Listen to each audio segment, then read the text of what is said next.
So in this video, this very exciting swinging video, which is something that you don't really see a lot out there on the internet, not that that's why I'm doing it. I'm doing it for purely selfish reasons, because I love swinging and I'm the laziest person you will ever meet. And so if I can combine two things at the same time, making a video with something that I'm doing anyways, that's great news for me. So anyways, in this video, I really want to talk about this thing that is really cool and hip in the personal development community called Zone of Genius. You might have heard this term, Zone of Genius, and the idea, find your zone of genius. And you're sitting there going, okay, how do I find my zone of genius? And why should I find my zone of genius? Well, first of all, they tell you, you should find it because that's what you should do. That's what you should monetize, which I'm all for. It's why I do movie-based counseling. But in this video, I want to clarify for you what that is and suggest an alternative term that I think will really help you. And I'll just go right into it. The term that I suggest is zone of joy. Not so much genius, but zone of joy. That's what your zone of genius is. I think that this is a better term, although we all love the word genius, and we have a society that is so focused on brain power and intellect, and has been for such a long time, that when we hear something like, genius, we get really excited. And that's fine. But I think it has a bit of a downside. When we talk about zone of genius, your mind is going to naturally go into, oh, what am I really intelligent at? What am I really, where does my IQ show itself? And that can be problematic for a lot of us, because frankly, your zone of genius are things that are easy for you, things that are playful, things that are fun, things that you enjoy, things that you would do without even thinking about it because it's fun for you. It may not be fun for other people. Some people love to play chess. Other people, like me, that would be torture. There are things that I am good at, and I'm sure this is true for you too. For example, when I was in school, I was pretty good at math. My parents made me do a lot of math, and so for the most part, I performed very well. But guess what? I hated it. In fact, some of you may know that I was a math major at one point, and then I dropped out of college because I was very, very unhappy. And that's a different story, but that's something that other people could see and look at and go, ooh, you seem to be really good at this. There was at one point I was really good at graphic design, or, I was doing all these beautiful things in Photoshop that sometimes I still do for myself. But there was a point when I remember someone saying, oh, you're really good at this. You should make this into your career. And I didn't want to.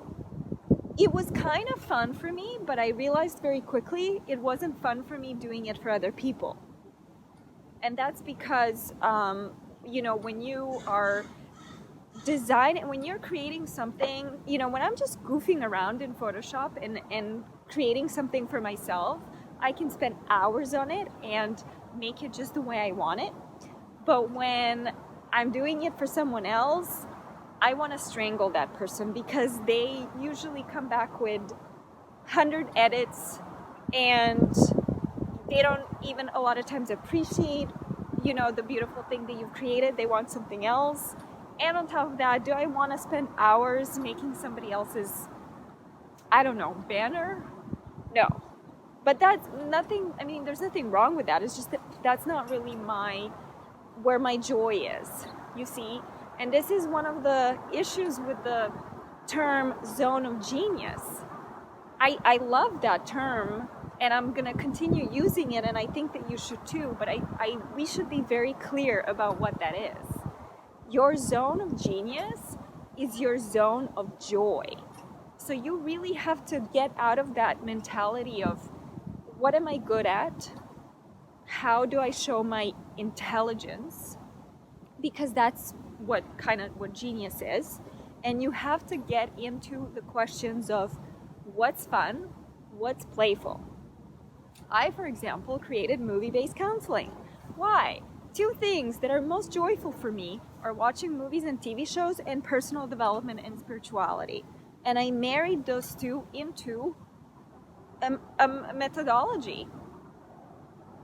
And so that would be my zone of genius, but only because it's my zone of joy, you see?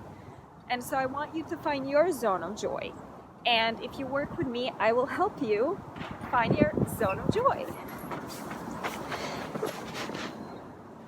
Hello?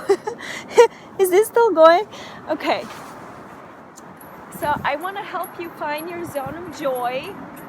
And the great thing about me being in my zone of joy when I do movie-based counseling is that my zone of joy is going to inspire your zone of joy. And I know how to get to it because I spent a lot of time figuring out how to get to my zone of joy. And part of what I've learned and what I've imparting here in this video, and I hope you really take it to heart, is that when you're looking for your zone of genius, throw out the intellect. Throw out the intellect and just write a list right now. What things are most fun for you? Do you like video games? Do you like movies? Do you like swimming? What's fun? And also think about, what can I do with other people? What can I teach other people that would be really, really fun for me? Or what kind of service can I provide for other people that would be not work? Your zone of joy is something that frankly you would do for free because it's so much fun. And so that's what you want to ask yourself. What's that much fun? And then you want to charge a lot of money for it. Because here's the thing, that thing that is so much fun for you, that it's easy, and that you are happy to share with other people, that is the only thing, ironically, paradoxically, that you actually have the right to charge a lot of money for.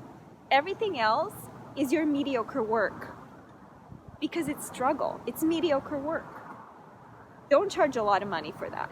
Charge a lot of money for something that is so ridiculously joyful for you that you could do it for free. I know that's a paradox, but that's how it works. So, thank you for watching this video. I am Sone, the self-empowerment teacher who created a really joyful, fun methodology called movie-based counseling because I'm a movie lover and I worship movies and TV shows. Bye.